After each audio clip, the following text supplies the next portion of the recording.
Okay, should we give it a moment for any attendees to trickle in? Yes.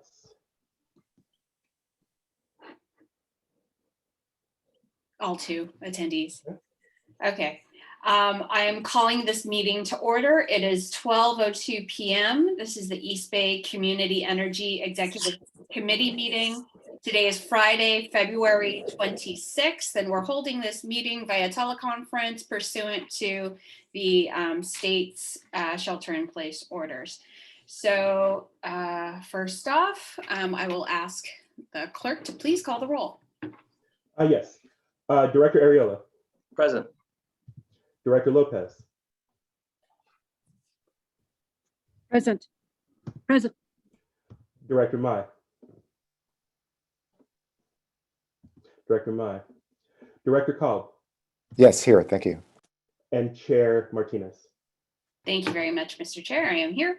Now is the time for public comment. This item is reserved for persons wishing to address the Executive Committee on any EBCE related matters that are not otherwise listed on the meeting agenda.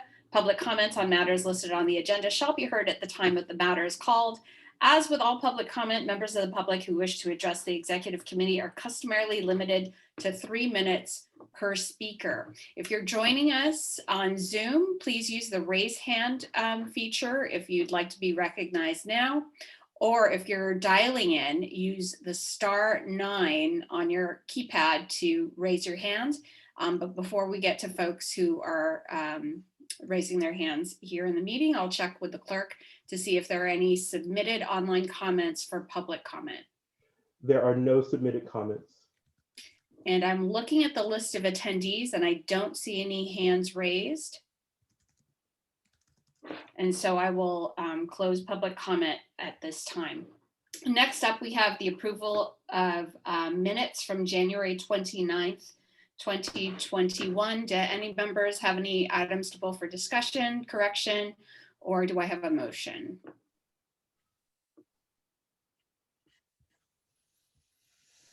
I'll move that we approve the minutes. Okay, and I will go ahead and second that. Would the clerk please call the roll? Director Arreola. Director Arreola. Oh, he has been called before his judge. So Director Lopez. Aye. Director Mai.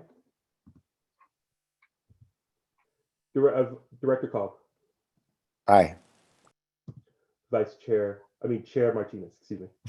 no problem. Aye. Thank you, and that is approved. So that brings us to the next item, which is the California Community Choice Financing Authority Joint Powers Authority. This is an informational item, and I will turn it over to staff for presentation. Hey, Great. Howard called in.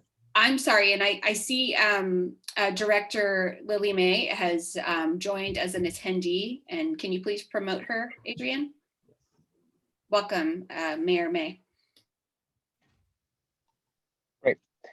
This is Howard Chang. I'm the Chief Operating Officer and calling in for today's meeting. I'll be speaking to the topic of the California Community Choice Financing Authority Joint Powers Authority.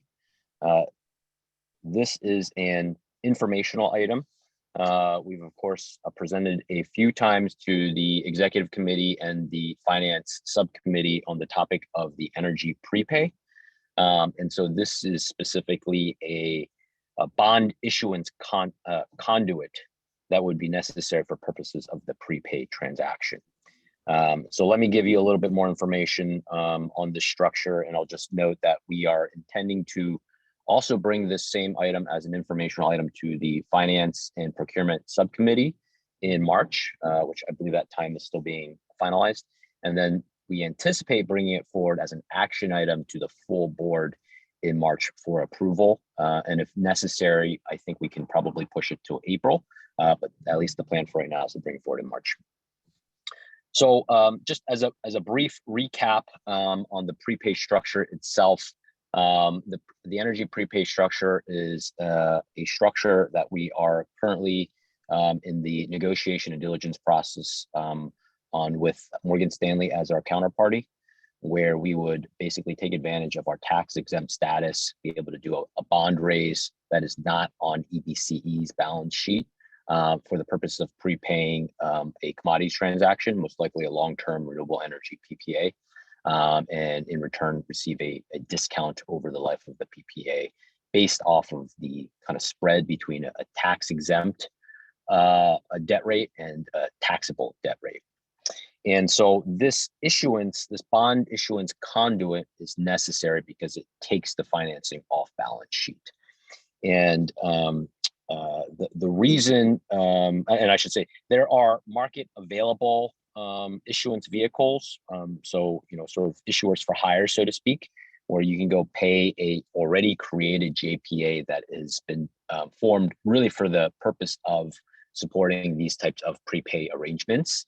I think the reason that we are very seriously looking at forming our own JPA is for a couple of reasons. One is for just control and oversight. There are a group of CCAs that are looking at the prepaid transaction. I think that will likely expand to other CCAs going forward. And then the other reason is cost. So to sort of hire one of these outside JPA issuance vehicles is in excess of $200,000 annually. And the prepay arrangement itself is a 30-year prepay arrangement. So, $200,000 plus. It really depends on the size of the prepay, which is why it's sort of just, it's in excess of 200,000, generally speaking. But, it is a pretty significant amount of money over the life of the transaction itself. And by forming our own, it's really more of a cost pass through, type of expense for us. And those costs are fairly low because they're really administrative costs of organizing the JPA itself, and a lot of sort of administrative type filings, an annual financial audit, but fairly minimal lift as it relates to those types of requirements, operational requirements. Our ability to, you can flip to the next page, Adrian. Our ability to form a JPA, as I'm sure everyone is aware of on our board, is based off of California Government Code Section 6500, which permits two or more public agencies to be able to create a joint powers authority. In this case, we are envisioning that this JPA would be formed by 4 CCAs: Central Coast Community Energy, East Bay Community Energy, Marin Clean Energy, and Silicon Valley Clean Energy. We would be sort of the founding members of the JPA, and then we would be able to increase the founding members upon kind of mutual consent and vote. But for all intents and purposes, additional CCAs or load serving entities would join as associate members, and that would actually enable them to issue bonds through the vehicle itself. So they wouldn't be responsible for more of the operational matters and the governance matters. Those would be the founding members, but the associate members would really be utilizing the vehicle itself, and that would just kind of further help offset some of the operational costs. While already small, can obviously further reduce those expenses for the other members. The purpose of the JPA really is to assist its members by financing or refinancing projects and other programs on behalf of its members, by and among other things, issuing or incurring bonds, notes, commercial paper, installment purchase, lease purchase, similar agreements and certificates of participation therein, and other evidences of indebtedness. And it will exercise powers beneficial for such purposes. That is a formal way of saying, the intent of this JPA is really to issue debt of some form. And the primary purpose that we are embarking on is, of course, for purposes of a prepay. And again, the reason why it's important to do this through an issuance conduit is to ensure that the bonds are off balance sheet. And it's also critical that there are at least 2 members, 2 public agencies that are members to the JPA itself to also ensure that it's off balance sheet. I've already touched on sort of the different tiers of the governance. So there are founding members and associate members. In terms of the seats that EBC would hold on the JPA board, it would be the CEO, general counsel, or designee of those individuals. And I think the reason that we anticipate that it's best to have a staff member on is because of the sort of technical nature of this type of a structure. It's both finance oriented as well as procurement contract oriented. So really valuable to, of course, have the sort of the history and the knowledge and understanding of how those contracts were negotiated, how they were put in, giving the long life of this type of a transaction. But again, the responsibilities of the board member of the JPA itself is fairly administrative. It has to do with voting on associate members that would be utilizing the vehicle as a bond conduit vehicle. And of course, there's sort of reporting requirements. The biggest responsibility is really the financial audit that needs to be done annually, as this is a financing vehicle. That is one of the critical responsibilities of this.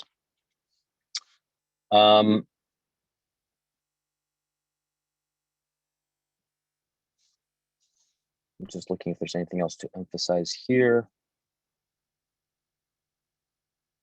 I think I've touched on everything, so I'll pause there and see if there are any questions.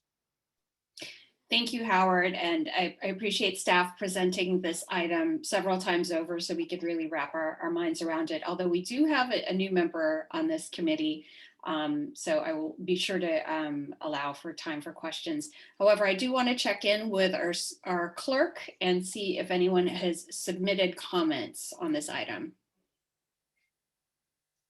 I'm sorry, Adrian, you're muted.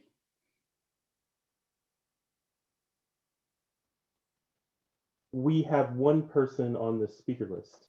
I would like to recognize that person before we go back to the committee, please. Yes. Seda Dermez Dogon, you are recognized for 3 minutes. Hold on 1 second. And I believe it's Jada. Jada.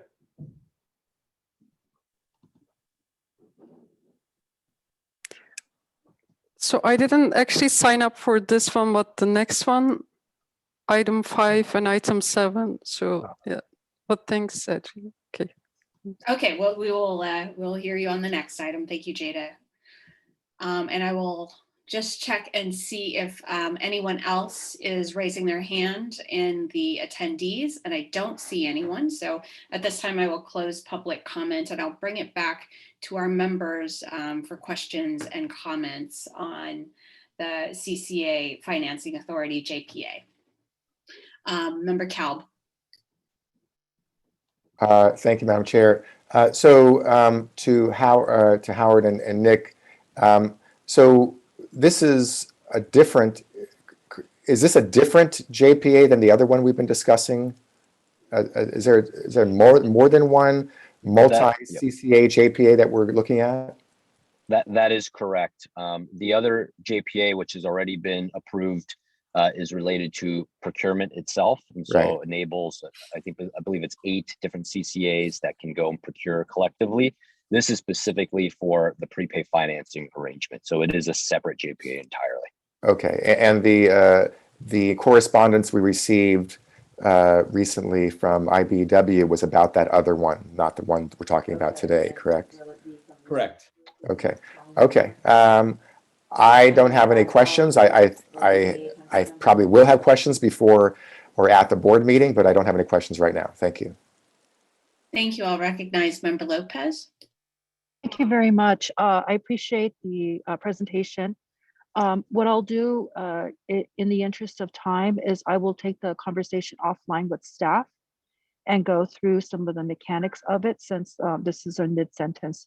Thank you. And Mayor May.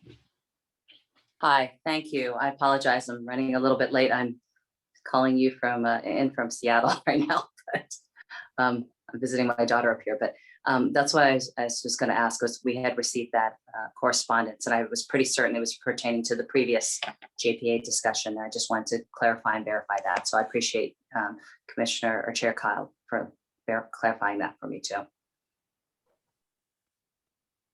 Great, and I believe Member Arreola is still before a judge at the moment, but Member Arreola, if you're back at your desk and would like to ask any questions, just pipe up. But in the meantime, I would like to thank staff for the presentation. My questions were answered the last time we saw this item when we had a lot of visuals, which I appreciated as well. And I understand that more of the risk factors will be brought before the Finance Committee. So I look forward to seeing those when they're brought to the entire board. And I'll thank staff again for the presentation and move us along to item 5, which is the legislative position on SB 612. This is an action item, and I will turn it over to Melissa Brandt if you're, unless Nick, you have any introductory statements. I do not. Other than, what I would say here is this bill, I think really reflects the growing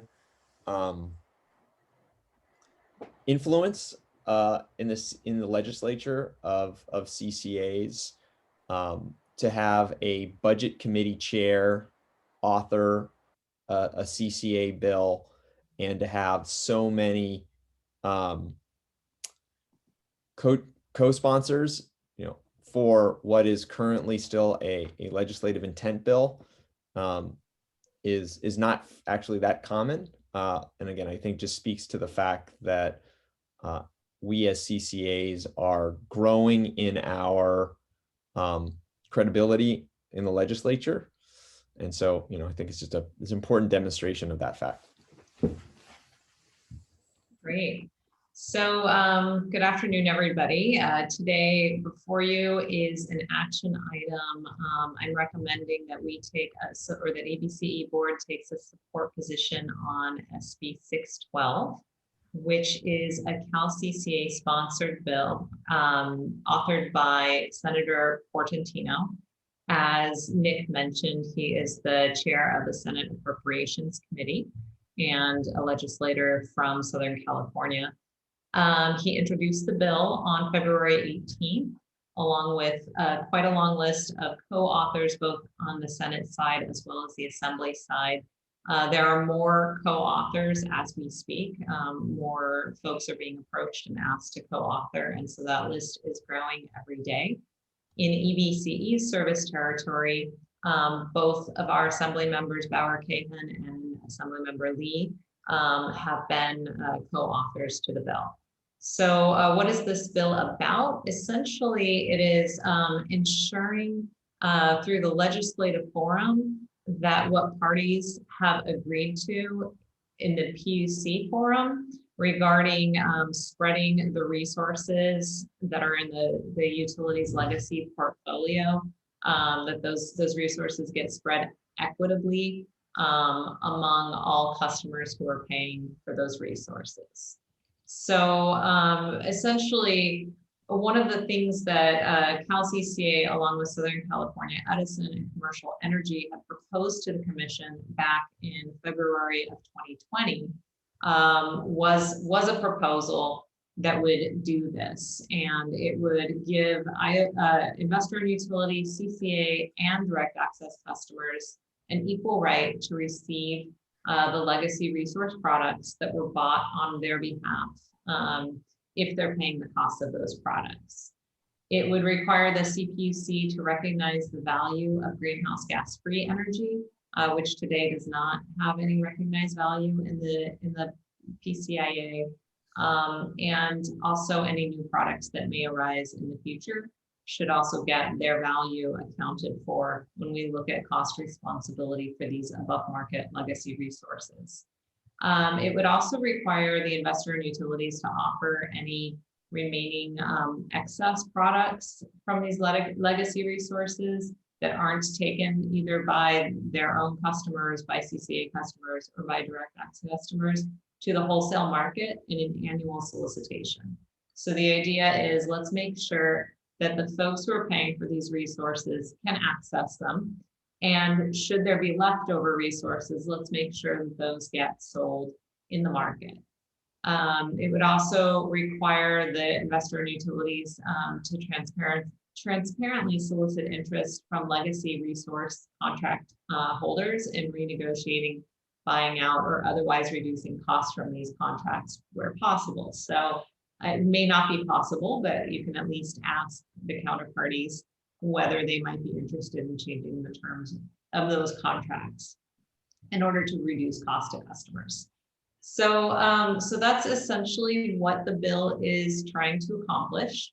And since the CPUC has just not acted on the proposal that's been before it now for over a year, we've essentially turned to the legislature for help with this.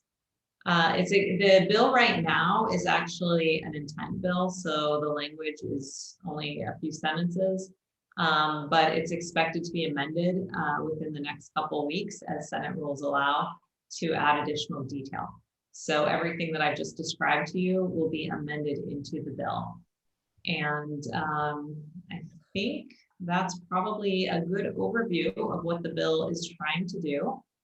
It will probably be assigned to committee shortly, and then the committee hearings could commence as early as, I believe, mid-April is what we'd be looking at.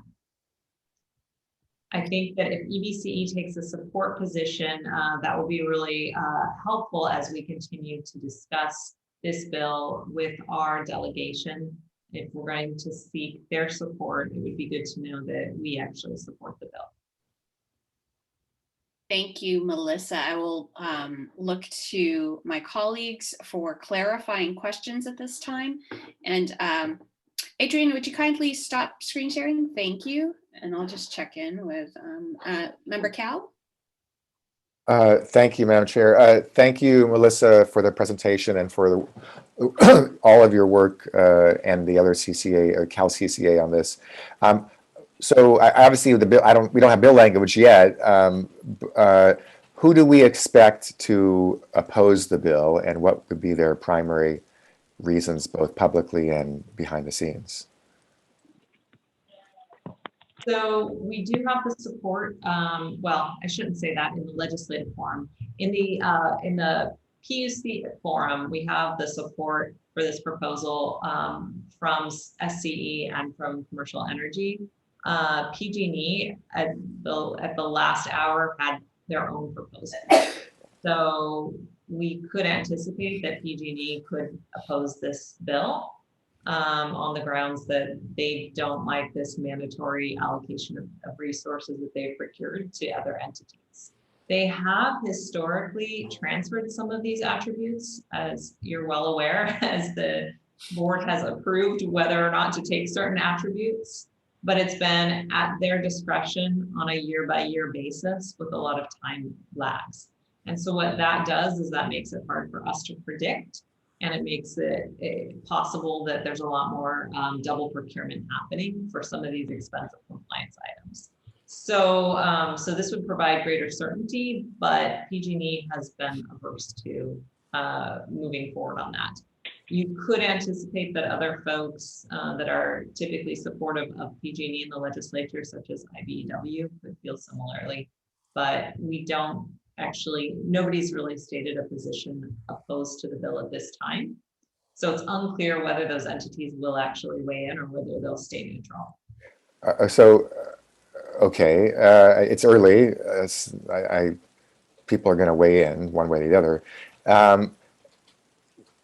Would any of the renewable energy companies or associations feel or believe, right or wrong, that this could lead to a little bit less pressure to purchase new contracts, procure new contracts, and therefore they might feel in the X number of years after this bill passes that they may get a little bit less new business? Is that a worry that they may have, right or wrong?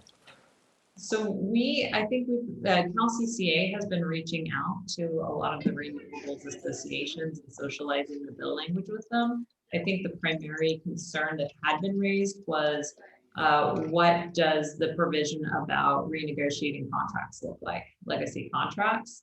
But I think that folks have gotten comfortable when they've seen how it is written, that it is not requiring renegotiation of contracts, it's soliciting. They haven't, I think, raised the concern that you're mentioning precisely.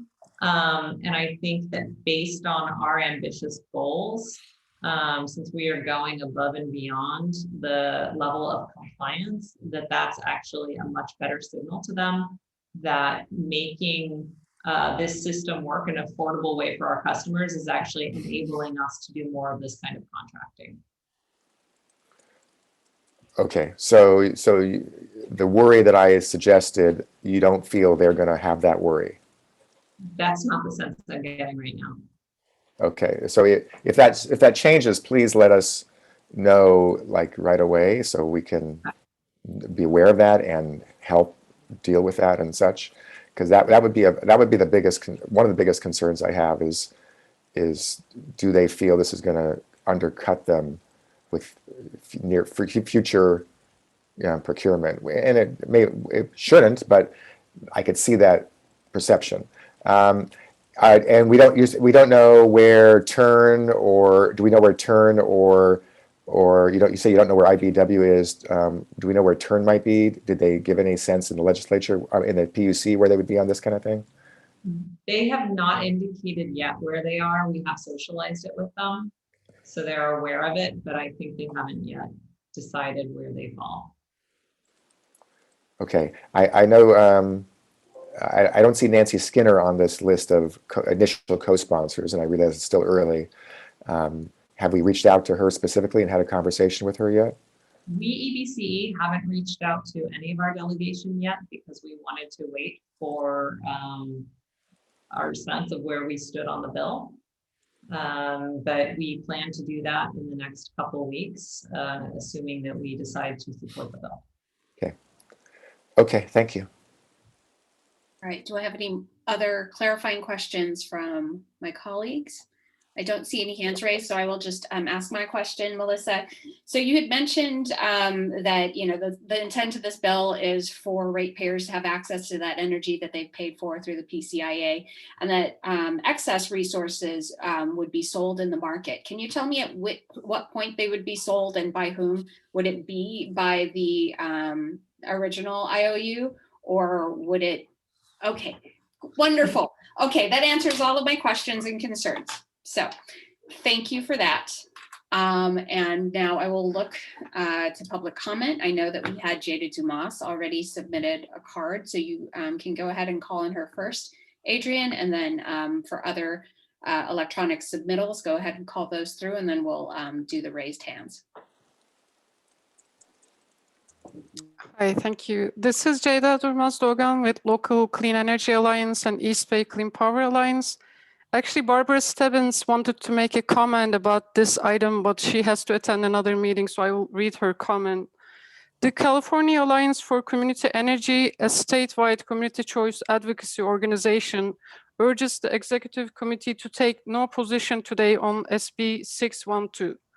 This bill does not yet have complete language, and we are concerned about language addressing transparency in PCIA determination that isn't yet included. This bill essentially proposes a handout from the IOUs to CCAs, but as currently written does not address the main problem with the PCIA, which is that it's not in the best interests of the people of California. Though the PCIA was ostensibly implemented to prevent bundled customers from paying the cost of stranded energy assets because of customers being served by CCAs, in reality, it hurts bundled customers almost as much as CCA customers by enabling bad management of energy resources by the IOUs. The language in SB 612 does not address the lack of transparency that allows the IOUs to game the process and the CPUC to certify IOU claims. That basic flaw has resulted in a 600% increase in the PCIA since 2013. CACE urges the executive committee to wait at least until language for SB 612 is complete before supporting this bill. Thank you.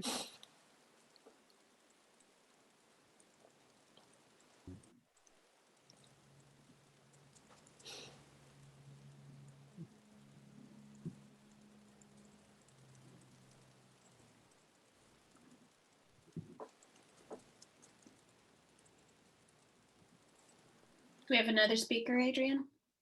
Yes, Vaughn is recognized for 3 minutes.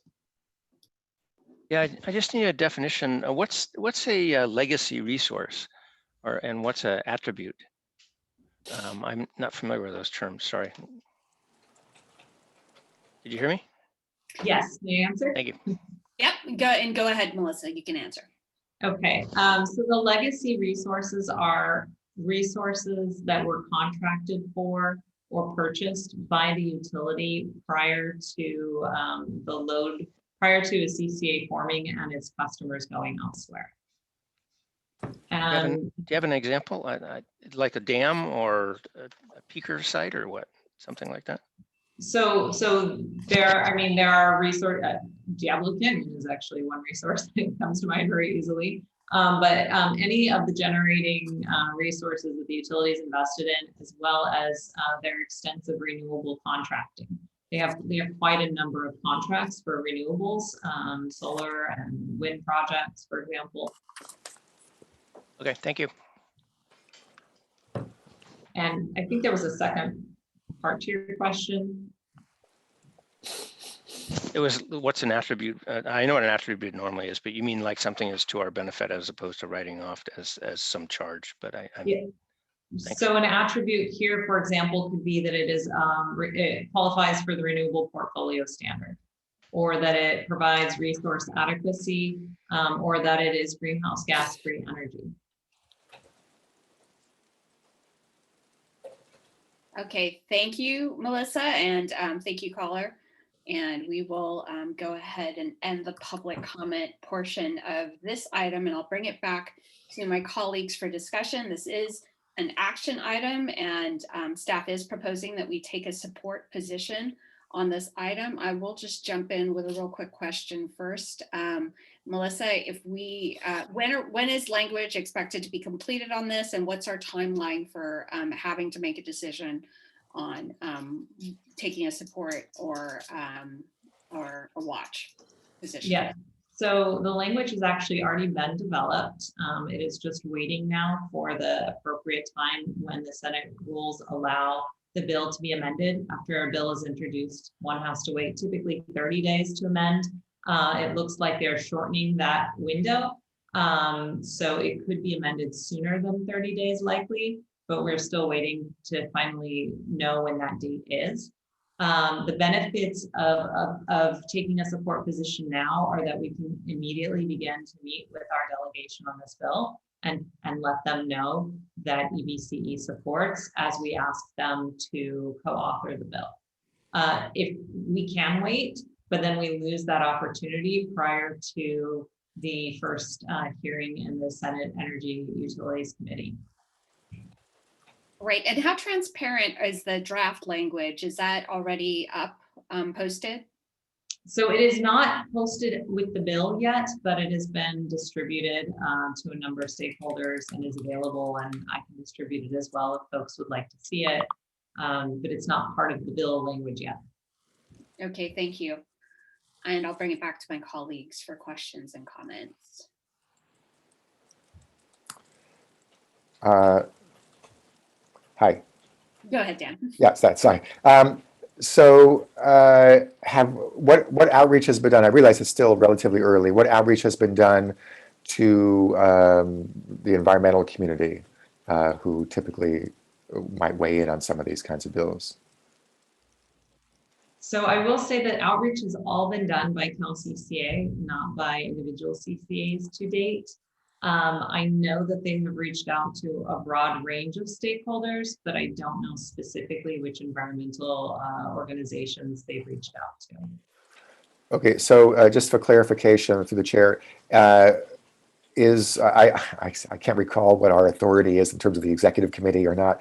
Are we just recommending to the full board to endorse this, or does the executive committee have our own authority in between meetings to take positions? I forget the answer. I should know that, but I don't remember. I feel like we might have granted that to ourselves, but Nick, can you clarify? I believe we have the authority to take action on legislative matters. So, yeah. Okay, and I suppose the full board could undo that if they choose to in the future. But yes, I guess we do. Okay, Have other CCAs taken formal positions on this as of yet? I know that a number of CCAs are considering it, and I believe that some have, but I don't have the list of which ones have said yes so far. Everyone's kind of in the same time frame in these next couple of weeks of going to boards for approvals. Okay, and the language that you said has already been developed, and of course it could get amended throughout the year, of course. But would this have an impact? Would this likely have an impact ultimately if the bill passes on what the PUC does with the PCIA? Well, it would force essentially the PUC approval of the PCIA Working Group 3 proposal that they have not acted on. So, yes. And would that likely lead to, based on formulas or the inputs, a reduction as to what the PCIA is, what the charge is over time? So if the PUC, which this bill requires, has to account for the additional value of attributes such as being GHG-free, we would expect that to lower the PCIA over time. Okay, and this is not specific to utility-owned generation at all. This is whatever defined. Okay. So what we just heard from a member of the public reading on behalf of one of the local clean energy advocates. They obviously have interest. We all have an interest in, if not eliminating, reducing the PCIA and changing how it's calculated so it gets reduced. And I believe they have other thoughts about that. This is, I guess, a different pathway to at least partly achieve the same thing. Maybe not as much as we all might like, or in the way we might like, but still could ultimately get us some benefits relative to not having this. That's right. Okay. Dan, I guess what I'd further say there is this piece of legislation seeks to implement in a timely fashion changes of the PCIA that were already made. Like the idea that this allocation is going to occur is it will happen, right? We just want it to happen in a timely enough fashion. And I think that's why we're advancing this legislation. So this is really not the appropriate place to make the argument around more systemic reforms to the PCIA. And unfortunately, the legislature has, by and large, not shown a willingness to take up systemic PCIA reform. Yeah. So, it's not a matter of EBCE or EBC staff not having the will. It's a matter of the political realities that we face. And so there is a lot of support for the CCAs, and there's support for us getting the outcomes that were really promised in prior PUC decisions. Okay, so some might say this is a positive but modest bill. I hate to say that sometimes, but sometimes compared to other things, this might be considered more modest. That can be good to say that, more likely to pass sometimes when you say that. Okay, anything else that we should know before we consider taking a position?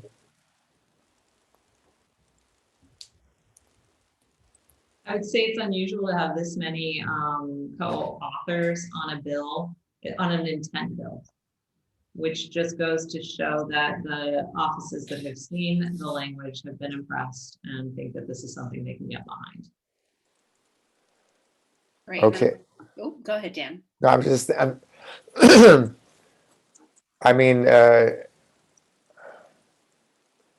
if the XCOM here was just going to recommend to the full board that we support pending the publication of the language leading up to our March meeting, would that not be timely enough? I mean, I don't think so. I mean, I think we really want to be able to bring this in particular to our legislators, Nancy Skinner, Rob Bonta, as two examples, and to be able to explicitly sort of seek their support as co-sponsors. Well, I mean, Melissa, you certainly can speak to the specific legislative calendar of is there anything in the next, call it, month that is a catalyst, but the sooner the better, I would say. And what I'll just the only other comp is many other CCAs have taken action to approve as is. So we would find ourselves as quite a bit of an outlier relative to other CCAs if we were to not proceed with a support position and say, no, we need to wait till we have all the language. And Cal CCA is the sponsor. Correct. That's right. Okay. Okay, I Yeah, see. the advice, I'm sorry. All the advice we've been given is to move quickly as possible, and we are hoping to set up meetings with our delegation in the next week and next 2 weeks. So I will recognize Member Lopez at this time. Thank you. Since time is of the essence, I am supportive of going forward at this level in our executive committee, and then of course providing further information to the whole body at our next meeting and explain that time was of the essence, and that the other CEAs have already lent support, and that we would be the outlier otherwise. So I'm ready to support this in this meeting. Thank you. Thank you, Mayor May. Thank you. I might be an outlier myself, but I just having been involved in being on the controller side, I generally don't sign on to something if I don't know the language. And I'd have to say that for me, I'm trying to understand what precludes us from being able to engage our legislators if we don't sign on and we're waiting for clarification. How does that not allow us the ability to still have the conversation with them? Because I don't think it says that we can't have the conversation. I'm just hesitant if I don't know the language, and I would have really liked to see that prior to making that commitment. Or if we were to commit, would we be able to retract if the language doesn't come out the way we wanted to? That's what I would like to understand, because I don't want to be fenced into something because I don't sign blank checks. Yeah, yes. So certainly there's always the ability to retract a support position. That is not uncommon if you support something and then there's a material change to the bill. As it relates to engaging with our we certainly can and will engage with legislators, but the first question we will hear from our legislators is going to be, what is East Bay Community Energy's position on this bill? And if we say, well, we have not yet taken a position on this bill, the likely outcome is then for them to say, well, I'm not going to take a position on this bill either. So that's the dynamic. I know that when we have discussion, sometimes we'll say support unless amended, we'll support if amended. And could we do the other way around? I guess the converse, which is that if, based off of what our understanding of the bill as it stands, we're supportive of it. But if it's amended in a manner that is not in the spirit of which we are coming to this conversation or our understanding, that we would have some issues with that, because I would feel more comfortable knowing that we do have the option. And I think that this type of decision, especially in the sense that it doesn't have the verbiage, I would want to make sure that the full board is supportive of it, because there are us who are on the board, but executive committee, but I would feel more comfortable in something of this type of nature. Would it be helpful for me to read the language? Yes. Or to provide that. I guess I apologize, I didn't see that language in advance. So, and you're saying it was limited in distribution. That's right. So I wasn't able to distribute it earlier, but I can read the language that's being proposed if you'd like. Is there Yes, I'd like to. Is there an executive summary at the top, Melissa? No, but it's not terribly long. If you'd like, I can skip the definitions and just get to That's fine. The main part. Please. Okay. By July 1, 2022, and by each July 1 thereafter, the Commission shall require an electrical corporation to annually offer for the following year an allocation of each product arising from legacy resources to its bundled customers and to other load-serving entities serving departing load customers who bear the cost responsibility for those resources. 2, the electrical corporation shall offer this allocation in an amount up to each customer's proportional share of legacy resources in the customer's vintage as determined by the Commission. 3, the electrical corporation shall offer the products for a term and in a manner that maximizes the value of the legacy resources. C1, a load-serving entity within the service territory of the electrical corporation may elect to receive all or a portion of the vintage proportional share of products allocated to its end-use customers and shall pay to the electrical corporation the Commission-established market price benchmark for the vintage proportional share of products received. 2, the electrical corporation shall offer to load-serving entities serving departing load customers within its service territory the same long-term renewable portfolio standard value available to bundle customers by offering an allocation of eligible renewable portfolio standard resources with the remaining term of at least 10 years for a term equal to the proportionate share of the remaining term of the eligible renewable energy resources. These allocated resources shall count toward a load-serving entity's long-term procurement requirement pursuant to subdivision B of section 399.13. 3, to enable a load-serving entity to effectively align its supply with its customers' requirements, the electrical corporation shall, at a minimum, provide each load-serving entity electing to receive an allocation the following information for each allocated product.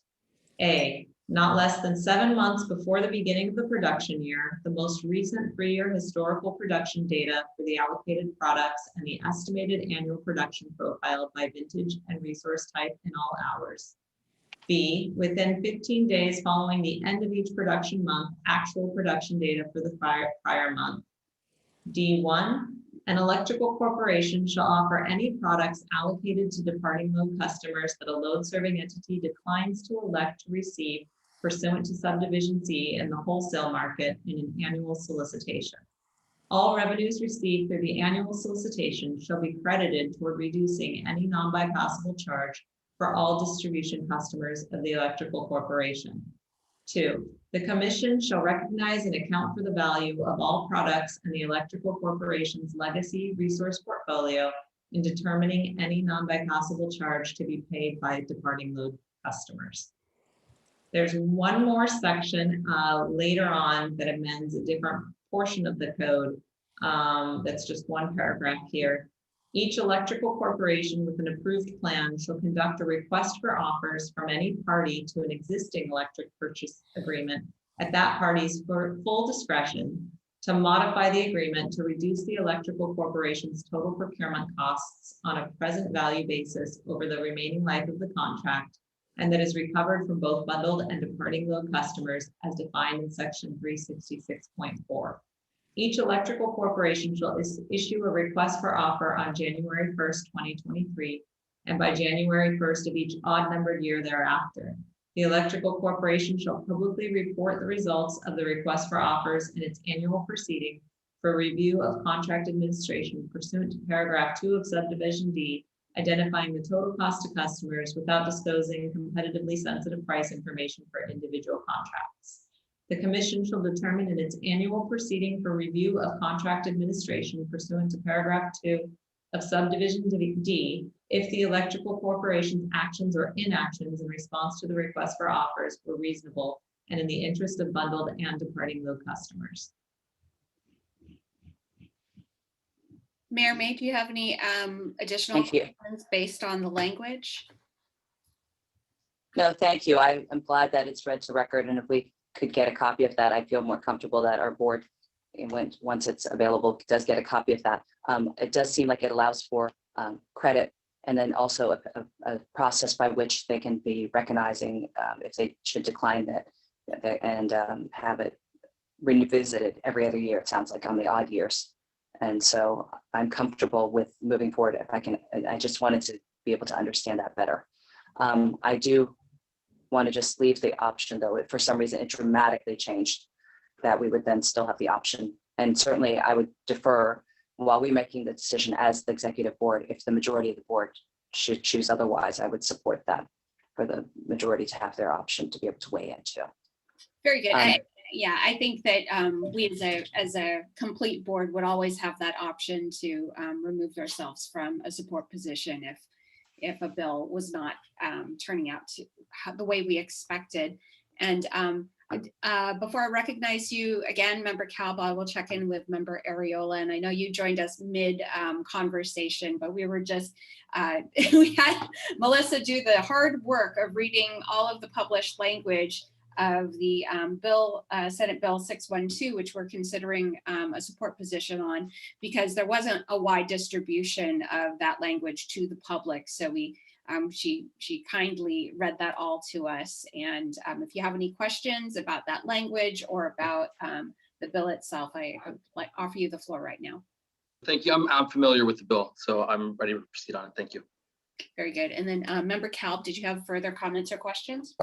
Thank you, Madam Chair. So the part you read towards the end is the part that some of the solar folks have questions about in terms of the renegotiation. Is that right? I would say they did have questions prior to meeting with CalCCA and seeing the language. And are we going to be able to allay their concerns? I believe we did, because it is an option, because the utility does not have to renegotiate the contracts. They have to solicit whether the party that is in the contract would like to renegotiate. Okay, so it requires both parties to agree for it. Okay, all right. Okay, all right, I'm fine. Thank you. Great. And I just wanted to mention again that Thank you, Melissa. Thank you, Melissa. And I just want to mention that I'm pleased about the section of the bill that does indicate that excess resources will be sold in the market by the electrical corporation. So for those new to the attendees list, or who might be watching from home, that should mean if there's excess nuclear produced by PG&E, that they will get rid of it and give the cost savings back to the ratepayers in the form of a lower PCIA, which is my concern. And staff, please tell me if I've understood that incorrectly. But that makes me feel better about supporting this bill the way it's currently drafted. So it looks like we've had our chance for discussion. I will be looking for a motion and a second.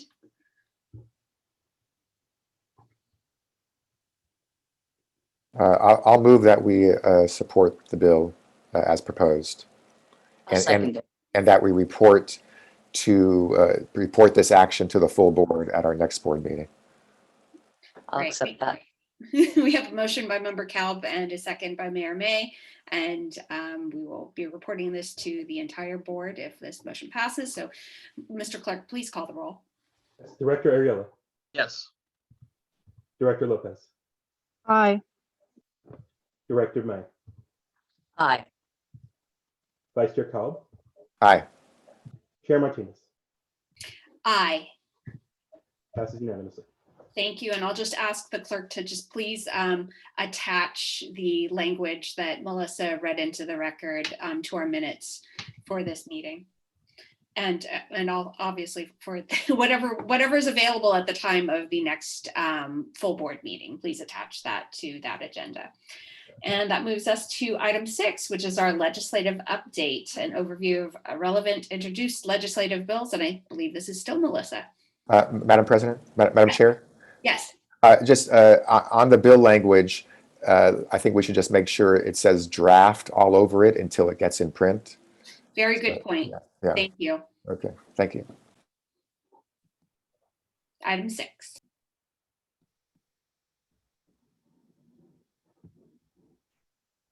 Right. Next slide, please, Adrian. So as you know, the 2021 legislative year has kicked off with a bang. These are the key deadlines for this year. Some of them have already happened. The governor submitted the budget on the 8th of January. The legislature reconvened on the 11th of January, and February 19th was the bill introduction deadline. So we are now in the process of going through a large number of bills to see how they might impact EBCE and what positions we might want to take on a variety of other bills. And then as of April 30th, policy committees must have moved fiscal bills to fiscal committees. And as of May 7th, policy committees have to move non-fiscal bills to the floor.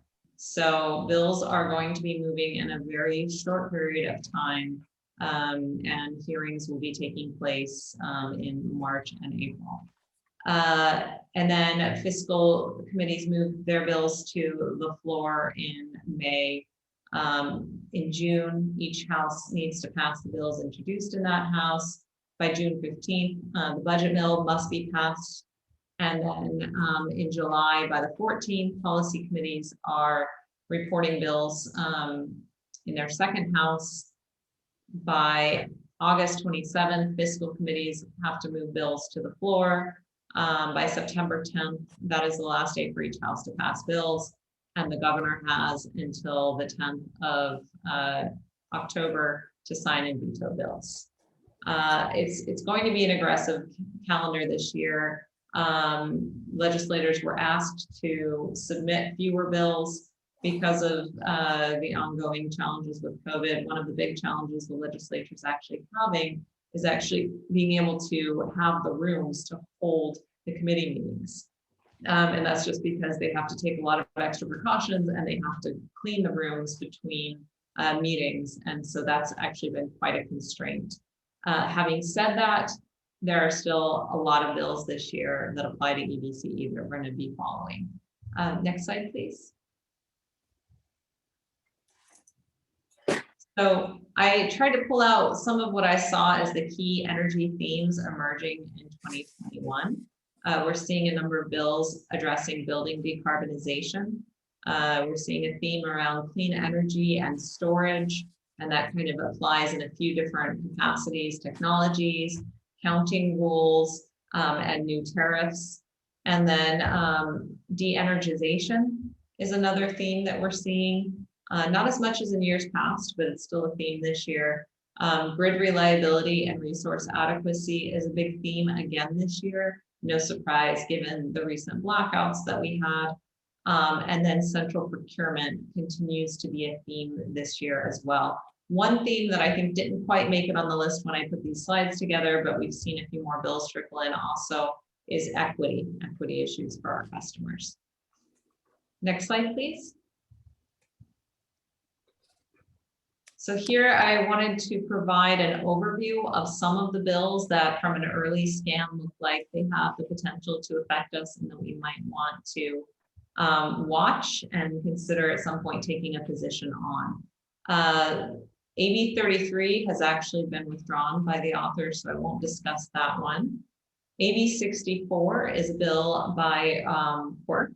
And it would essentially look at requiring agencies to develop a strategy for zero carbon electricity policy. And he's really got to focus on energy storage methods and technologies. It's still a very high level bill, so we're looking forward to amendments to kind of see where he's going with the bill. And the last time we had a conversation with him, he hadn't quite decided where he wanted to take this bill. AB 427 is a bill put forth by Assemblymember Bauer-Cahan, and this one is looking at establishing rules where you look at the intersection of demand response, energy storage, including behind the meter distributed generation plus storage, and resource adequacy. Our team is currently looking over the bill to determine how these changes would affect EBCE so that we can at some point recommend a position. AB 525, a CHU bill, is looking at requiring the CEC to develop a plan to achieve quite substantive progress in offshore wind by 2040. as well as requiring the CPUC to include offshore wind in its integrated resource plan efforts. This actually coincides nicely with some of the efforts that we're seeing on the federal level on offshore wind with the Biden administration. So there's some nice symbiosis there. And this one I think is still a watch because we're looking for more details to be fleshed out. But I put it watch green because this may be one that we come back and want to support. AB 1088 is a bill authored by Mays, which would establish a California procurement entity to fill in procurement gaps when load serving entities lack adequate resource adequacy and integrated resource plan resources. This is actually fairly similar to the bill that CalCCA put forth last year. There have been several central procurement bills, and I think the position of the CCAs has consistently been, let us go first and do our procurement, and then only use a central procurement entity if there are gaps. So this bill actually does that. The second thing that it does is it would have this authority serve as the provider of last resort if an investor-owned utility wanted to exit retail service. So and this bill is actually sponsored by San Diego Gas and Electric. They've been talking for quite some time about getting out of the retail service business. And but the problem is a bill passed last year would require them, actually it was 2 years ago now, sorry, would require the San Diego to still be the provider of last resort. And then that's just, it's no longer tenable for them to exit retail service. So this would enable that. So again, I think there's some good things in this bill, but we also have some questions and need some more details around this California Procurement Authority before we want to put forth a support position. AB 1139 is a bill authored by Gonzalez, which would do a couple key things. One, it would increase the care discount. So currently the care discount has to be between 30 and 35%. On the electric side of the bill, this would increase that to 40 to 45%. It would also, however, repeal the current NEM tariff. So all NEM customers would lose that current rate, and it would require a new NEM tariff based instead on wholesale rates, which are much lower. So it would reduce the value in NEM for existing NEM customers as well as future NEM customers. So I think those are the key things about this bill. It is a bold bill, and we will be watching this one closely to see where it goes. And we probably already have a sense of some of the folks that might be in favor and against. But again, it'll be interesting to see how this one gets amended as it gets fleshed out. AB 1161 is a bill by E. Garcia, and this one would actually require the Department of Water Resources to procure 100% of electricity for all state agencies by the end of 2030. Doesn't really affect us too much because it's state agencies. Whether that gets amended could change how we feel about the bill. It also has a provision that would require us to provide our confidential contract pricing information to DWR. And it is being asked of us so that DWR can determine whether their procurement is if they're getting good prices essentially in their solicitations. But it does make me nervous to have this precedence of us sharing our confidential pricing information with them. So this one I have watched but read. So we're going to watch this one very closely. Next slide, please. The Senate has, I would say, even more exciting stuff going on, although at this stage, all of the bills are still very high level and lacking in details. So my descriptions here are actually shorter. SB 18 is a bill by Skinner that would require the Air Resources Board to prepare a strategic plan for accelerating green hydrogen. Again, we want to see more details to understand how this bill would work. SB 31 and SB 32 are bills authored by Cortez around building decarbonization. The first bill would require the CEC to promote more building decarb through EPIC funds. The second bill would require, and this one's notable, I think, for EBCE, would require cities and counties to amend elements of their general plans to decarbonize newly constructed commercial and residential buildings. SB 52 is a DOD bill that would add de-energization events to state of emergency and local emergency definitions, similar to a bill that he had last year. SB 67 and 68 are both Becker bills. 67 is looking to accelerate the 100% renewable zero carbon goals, but on a 24/7 basis, which at the current moment is technically very infeasible. And his bill is at still a very high level. So I think the devil's in the details with this one. We're going to be, again, watching it closely. Of course, EBCE has accelerated 100% renewable and zero carbon goals. So there could be some nice symbiosis depending on the way this bill develops.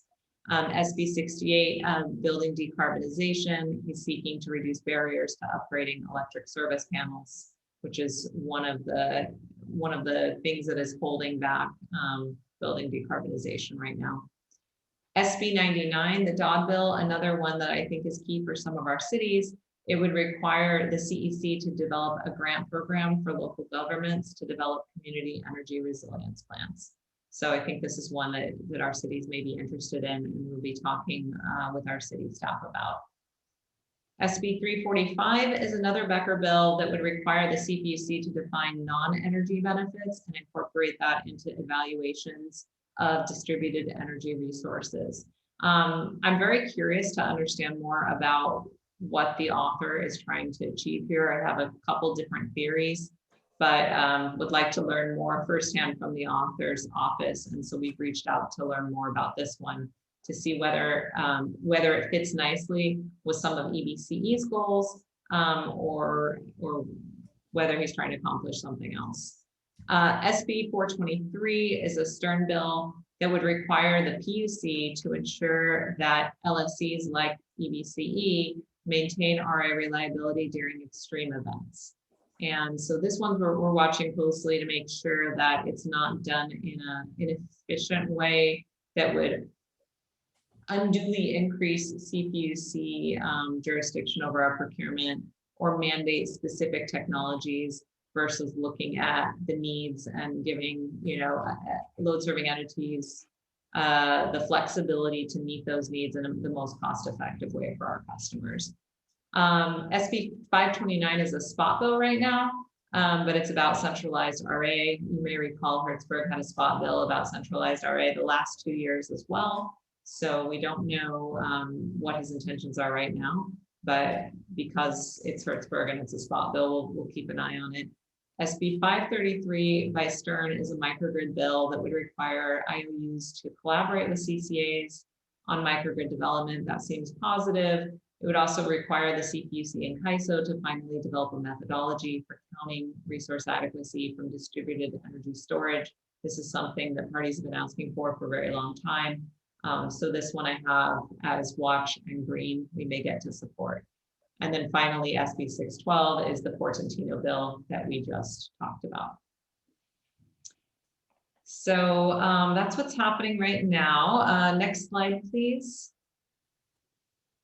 So we're going to continue to review and analyze bills and amendments. We're going through a bunch of them and reading the texts and talking to authors and talking to sponsors and asking for fact sheets and making sure we understand what the bills say, how they would affect us, talking to other stakeholders to understand who is supporting and who's against, so that we can have a good list to recommend for our positions, working with our lobbyists very closely as well, and also working with CalCCA.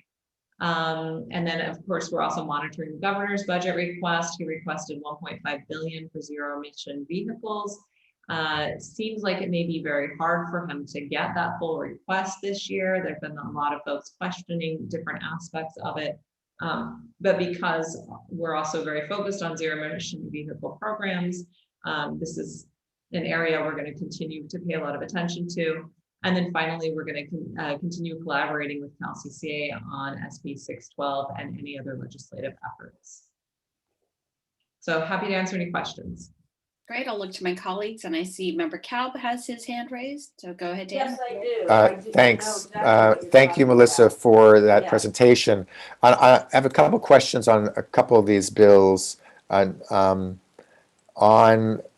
well, one, just a general thought that even if there are some bills that may not have a significant impact on CCAs, if they're kind of like pro clean energy bills, or they move the ball forward on clean energy, we should take positions on them anyway, and support if they're good bills. And I think we've done that in the past, but I want us, that's good both in terms of us reminding ourselves and showing the public that we are a clean energy public authority.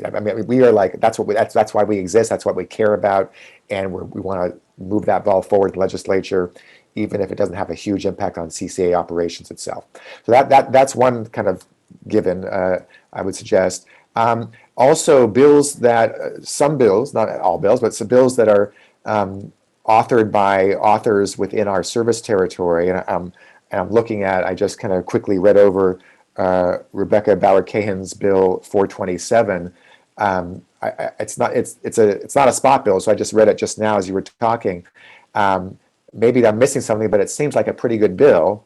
And if there's some concern about that bill that CCAs or that we have, by all means, we should share that concern internally and to the author. But I'm hoping we can get to a point where we would actually support that bill. Is there a concern that the bill would be it'd be problematic for some reason?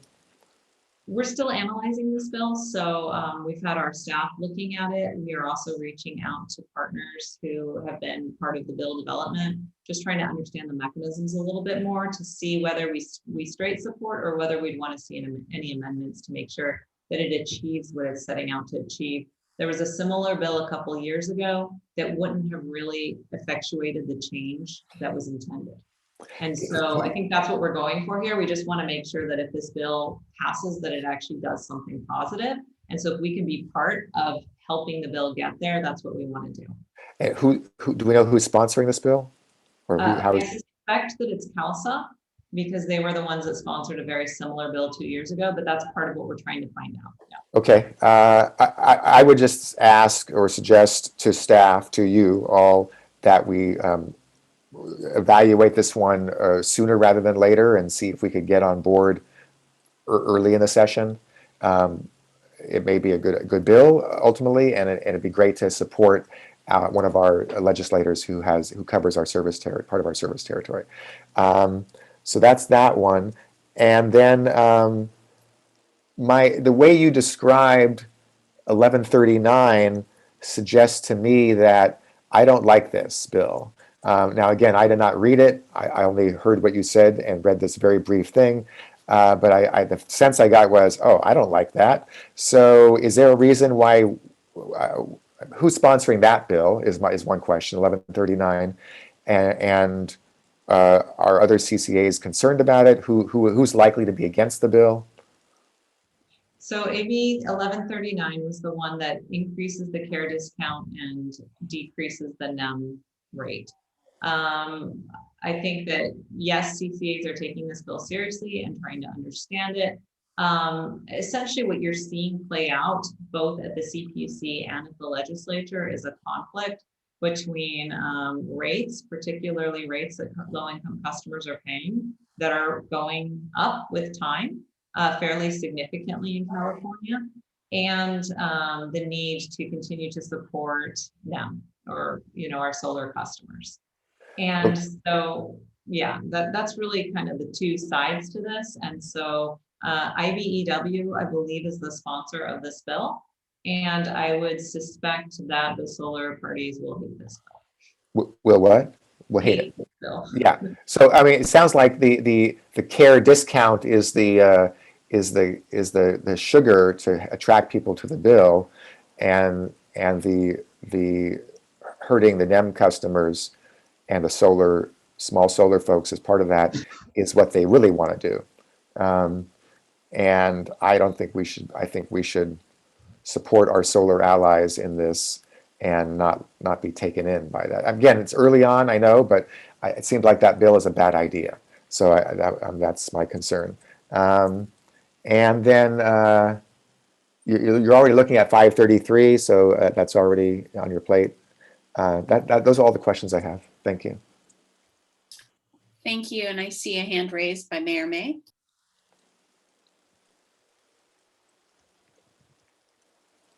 myself off mute. Sorry. Thank you. I appreciate the perspectives and giving us the insight in advance to address some of these concerns. It's timely for our city, and I know many are updating their climate action plans, so allow us to better focus. And it's also very apt timing as we are looking at our residential housing needs assessments and also updating our housing elements. So these conversations will be coming up. I know that in our jurisdiction, we've been having some of these conversations at the Chamber of Commerce and also working with our realtors, as well as we have quite a few clean energy manufacturers. So it's very of notable interest for us. The other thing that I wanted to note is that I know that you've been talking, I think, I'm trying to remember which bill talked a little bit about electrification and vehicles. And I know that EBCE is also competing for some of the grant opportunities. So I'd be very interested in finding out what the status is, if there's anything else legislative wise that we could do to help support that. We've had these types of conversations, and I know that having sitting on ACTC, we're having these conversations in terms of the projects for the next phase and providing those infrastructure, which I think is so key. From our city's perspective, we were talking to smart cities, and I'm going to be having a conversation later this month with some of the other mayors in Asia as well as in the United States. But that's what really moves it forward, is having that infrastructure to allow us to create that capacity for people to be able to utilize this innovative technology. The other area that I think I'm very interested in understanding more and seeing how we can support is SB 533, which Chair Kalb also referenced, because we have quite a few of our microgrid and infrastructure within our city. We have 3 of our 11 fire stations, so we'd love to get more. And we want to work with the Energy Commission, and we've been updating and revising and improving our productivity and effectiveness as we've gone through the different phases of it. And so I know that San Jose has done that. Mayor Liccardo and I've had these conversations, but we'd be interested in finding out how we can help collaborate more on that. We believe in using our local manufacturers if possible, because it allows us to showcase their own products in our own cities. So I'd be interested in finding out how we can help collaborate on microgrids. And it's certainly, after our experiences this past year with wildfires and other situations, having that reassurance that we have at least some of our public safety and first responders able to pivot in a moment's need, especially in those critical times, to be able to serve our community is essential. So I'm interested in expanding more of our microgrids and securing more projects. We are, as I mentioned earlier, seeking electrification. We actually are trying to electrify our fleet right now for the city, for municipal vehicles. That's one of our goals. So thank you so much for your update. I really appreciate it, and let us know how we can help support that. Certainly, I have ongoing conversations, much like I know so many of my fellow board members here. I see them all the time on Ledge Action Day. So I know that we're often all there, whether it's in Sacramento or in DC. Thank you, Member May. I'll just check in with my colleagues to see if there are any other questions for staff on this report.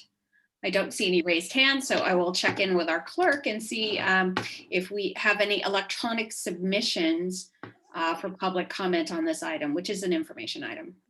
We do not have any public comment on this item, although Vaughn has his hand raised. I do see one hand raised. If anyone else who is attending via Zoom would like to raise their hands, please use the raise hand feature on the Zoom application. And if you're calling in, please press *9 to be recognized. But at this time, let's recognize Vaughn for 3 minutes. Yeah, a couple days ago, I attended a webinar from Europe, and Strisedale, who is one of the leading scientists on energy storage, they did a test for Norway, or excuse me, for Denmark, where they provided the resources for higher and higher percentage of the load. But when they got to like 40 or 50%, as they added more load, it didn't do them much good as far as being able to actually support the network. They had to go to like 60% to get it to 60% of availability to actually provide 45% of the real coverage. And by the way they worked it, they had to get to like 120% of storage to be able to actually provide for 100% of renewable power. Obviously, the long-range long duration power and stuff like that, especially in this country, is way behind what they're planning for in Europe. And I don't know what the policy is for EBCE, but those, my question here on with legislation is some of those things we're talking about long duration storage. And is there any sense from Melissa, is there any sense that they recognize that the long duration penetration has to be significantly greater than what most people are thinking about, or at least I hear people talking about, especially at the political level? You're going to need a lot of, and resilience and all that kind of stuff is the same thing. You're going to need a lot of long duration being a couple days, weeks, maybe a month, even seasonal in some regards. The Texas thing just underscores that. They had multiple different sources and they all failed. They had very little duration. And tying in with that is a lot of the concentration currently is on lithium batteries. There's not enough known lithium reserves in the world to provide the battery and enough batteries for all the mobile devices, let alone for energy storage. Is there some sense in those legislations that there, or do you sense that from reading them or knowing the legislations? Is there some sense that they recognize that the thing in front of us is much larger than most people are talking about? That's my question. Okay, thank you. And you can go ahead and stop that timer, Adrian. And I will I'll give Melissa a moment to answer regarding large capacity storage, whether that's addressed in our current legislative package, and the battery types and the development of more sustainable batteries. Sure. So I do think that there's been a lot of conversation about the fact that batteries can't do everything. And I think that's part of the impetus behind FERC's AB 64 bill. He's really focused on technology. So how can we look at and develop new energy storage methods and technologies that can get us to days and weeks and months and not just a few hours. Yeah. Okay, thank you, Melissa. And if there's no further discussion from my colleagues, we can take it over to the last item of substance. That is item 7, summary of Smud Energy Help Program. And I think I'm handing this over to Annie. Hi, good afternoon. So this is just an informational item for the executive committee in response to public comment that referenced a specific Smud program. So wanted to give the board some additional information about that program, as well as what we refer to as our connected communities efforts at EBCE. So the program in question is from the Sacramento Municipal Utility District, or SMUD. They, of course, provide both generation services as well as delivery to their customers. So they are in a different position from EBCE in that they sort of encompass that entire customer relationship. And the Energy Help Program is something they've run for now almost 17 years. And it is really just like a line item adder on a customer's bill that customers can voluntarily sign up for, and they can indicate, is it $1, is it $10, but it's a monthly flat fee that's added to their bill. And then those funds are channeled into different charity partners, they call them, that support customers within the SMUD service territory. So it is not a direct payment of customer bills. They're not collecting, let's just for purposes, $1,000, and they're giving $100 to this specific customer and $100 to that specific customer. They would instead take the $1,000 and distribute it amongst these community partners, which they currently list 6 of them, which include primarily, health, education, social services, various social service needs within their community. And many of these will support programs like LIHEAP or other programs that do help to reduce the customer's utility bill. But again, it's not a direct payment from Smud to a customer. So we have looked into this, and I just wanted to do a quick reminder that there are very well stated rules about when and how a customer may be disconnected.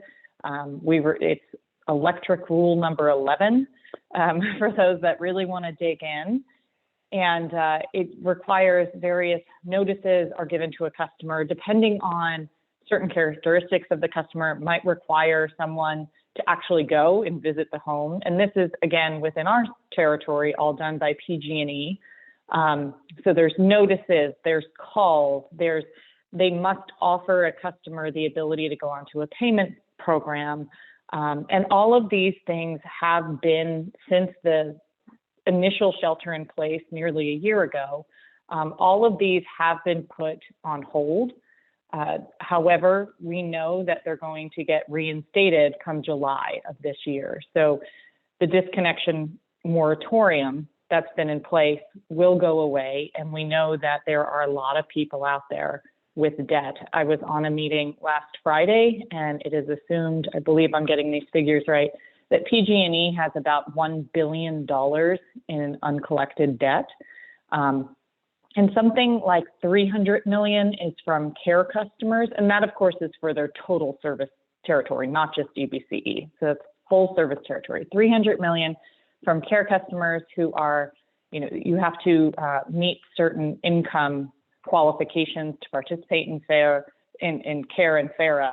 But so you have your non-income qualified customer representing $700 million of debt. So there are a lot of people out there that are going to need some new payment plans, especially when this disconnection moratorium comes back. So we have been working with PG&E. There's supposed to be a transitional plan that comes out today. We're keeping an eye out for that. That's not written in stone. That's sort of a proposal that will get some discussion through the standard proceedings. There was also a new, what we call an OIR, I believe that's order initiating a rulemaking, where two plans were proposed. One was a simple straight $200 forgiveness for any customer that owed over $1,000. The other is like a 24-month payment plan rather than 12, where a customer would have the ability to defer their payment 3 times before essentially being kicked out of that program. We, of course, have our own rules for disconnection within EBCE. We have, I shouldn't say they're for disconnection. They're, how do we treat a customer who has not been paying? Because we don't actually have the ability to disconnect anyone. So what we do is if you don't pay, we can send you back to PG&E, but then you're just now part of their system, right? But in acknowledging that, all we can do is send people back to PG&E. At this point, we have suspended our non-payment policies. We are not sending anyone back to PG&E. But even if we were able to follow some programs similar to the Smud Energy Help program, if we forgave the full balance owed to EBCE, unless that customer took those savings and paid off the PG&E outstanding portion, they would still be, quote unquote, eligible for disconnection from PG&E because their balance with PG&E is still outstanding. So what we're looking to do, rather than emulate the Smud Energy Help program, which we feel doesn't directly apply to us, we're in a different position because we don't handle the delivery. We have a portfolio of programs which we refer to as connected communities. So one initial thing that was done very quickly was, it was put into movement very quickly, was a series of focus groups to really find out what are the triggers for people who have the potential or have been disconnected. What can we learn from that to really create programs that respond to those issues rather than just, offering a longer payment term or forgiveness of some portion of the debt. We've been doing a lot of outreach around care and FARA to help additional people get enrolled. It is, as Melissa noted, up to 35% discount. So it's quite substantial. It doesn't pay off your back bill, but it certainly reduces the amount that you continue to accrue as a customer. We have our disadvantaged community green tariff and the community solar green tariff. We call that DAC GT and CSGT internally. These are upcoming programs that would provide discounted rates with solar to target communities. We have the Arrearage management program. And when I say we, this is AMP and DAC GT and CSGT. Those are programs that are being sort of facilitated by the PUC between the IOUs and the CCAs. The Arrearage management program is one that we've brought to the board a handful of times. It just launched this month, the beginning of February. But it does in fact forgive the debt, but you have to make on-time payments for 12 months in order for that to happen. But I think we're going to see some adjustments of the AMP program over time to better support customers who might have quite a significant balance accrued, and yet they're not in a better position at this point to pay that down. And then the last one is solar PV for customers who do have a balance. So how do we help reduce the ongoing burden of the utility bill for electricity usage with target communities? And this is one program that we're looking to pilot and then really get some good lessons learned and then take these things to scale. So we wanted to address the mention of the Smud program, but then sort of counter that with here's what we feel at this point are really appropriate to our specific customer base and to how we as an agency sort of lay within this landscape, which is very different from Smud. Thank you, Annie. And with the board's indulgence, I'd like to go to public comment first, as the origin of this item was based in public comment. So I'll check in with our clerk, Mr. Bankhead. Do you have submitted electronic comments? We have no submitted comments, although Jada Dogon is on the speaker list. Okay, very good. And just to remind attendees that you can use the raise hand feature to be recognized, or if you're calling in, press *9. And Adrian, go ahead and unmute Jada and allot for 3 minutes, please. Hi, thank you. This is Jada again. I appreciate that the EBC staff shares this information with us and looks for ways to help prevent power shutoffs in the long term. But the statewide moratorium will be lifted on April 16, and at least this is what we know. So there's an urgency, and we cannot just rely on these programs that you listed here. The only program that really talks about debt forgiveness is CPUC's M program, and it has its shortcomings.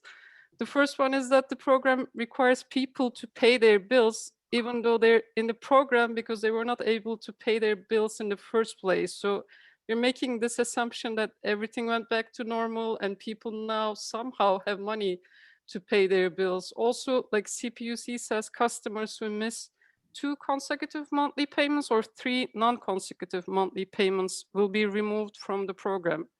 And the second problem is that the EBC staff mentioned in the past, for some zip codes in the EBC territory, only 30% of eligible customers are enrolled in CARE and FARA. And I appreciate that one of the efforts is to enroll more customers to CARE and FARA, but I don't think sending direct emails will be enough. Also, what will happen to customers who are not eligible for CARE and FARA? So I guess we need EBC to create a utility debt relief fund by using EBC money and, if possible, like customer contributions like in the Smud Energy Health Program.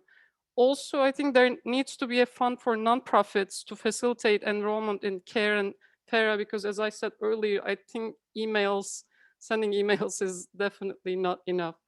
And the last thing I would like to mention is, I'm sure you've probably heard of this program, but Peninsula Clean Energy's bill relief credit for CARE and FARA customers. It's a one-time bill credit of like $100 to CARE and FARA customers.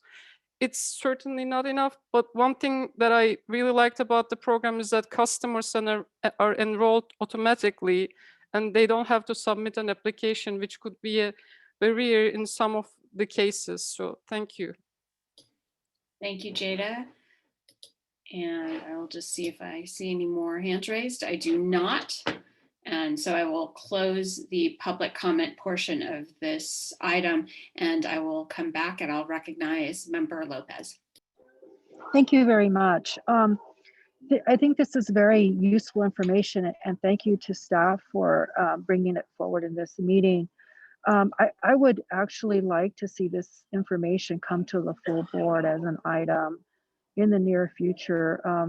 The reason why it would be sooner than later is just in case the board does desire to do something in the affirmative. You know, we have time before this looming July marker. So those are my 2 cents. Thank you. Thank you, Member Lopez. Do any of my other colleagues have any comments or questions on this item? Nope. Okay, I agree with, Member May, please. Sorry, thank you for providing this information. I would concur with our fellow Commissioner Lopez that it would be great to get this out to the greater, and I know we've full board. And then also, I know that one of the things I think is just important for outreach when we think about some of the needs and concerns that I've seen, whether it's with census or vaccination. But if we are able to provide some of that information and outreach of awareness of programs in multi-language and reaching through some of our diversity and ethnic and faith-based groups, that would be much appreciated, because I think that they would welcome just being aware of this. So I'd ask for that for consideration those efforts. Thanks. Thank you, Mayor May. And I will agree that I'd like to see this go to the full board as well. But Annie, I just wanted some clarification. I heard from the public commenter an April 16th date, and I saw you shake your head. Can you clarify, please? Yeah, that has been extended. So the PG&E moratorium is, I believe, until the end of June. And the EBCE suspension has just been tracking PG&E.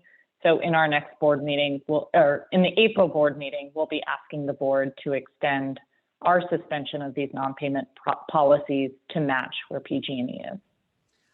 I'll also add that there's a new open proceeding at the California Public Utilities Commission to deal with this broader arrears challenge that so many customers are facing. And it's actually extending, it's looking to extend the policy beyond just residential customers to also include small businesses, because as we know, so many small businesses have been severely impacted over the last year and are also carrying significant utility arrears. So, you know, I think just the only other generalized point here is it's very challenging for an individual CCA to come up with a scalable, financially sustainable solution here because of our inability to set PG&E's rates, right? We certainly can use our net revenues, but you know that then comes, you know, that will come at the detriment of something else. Either we spend less money on clean energy or less money in our local programs. So as such, you know, we're really focused on how do we really sort of serve to enhance the effectiveness of these programs that are available to all customers, like the Arrearage Management Program. And so, you know, one example of an initiative, you know, in the context of connected communities, which is our broader sort of the umbrella for how we're looking at supporting customers, is as we start to roll out our community solar green tariff program, perhaps it might make sense, which will deliver discounts to consumers. Perhaps it might make sense for us to automatically enroll AMP eligible customers in our community solar program, which, you know, then helps for those customers better manage their costs. So I think that's generally the approach we want to take, is use the resources we have to make the PG&E and the utility programs more effective and in ways that are not going to significantly impair our financial capabilities otherwise.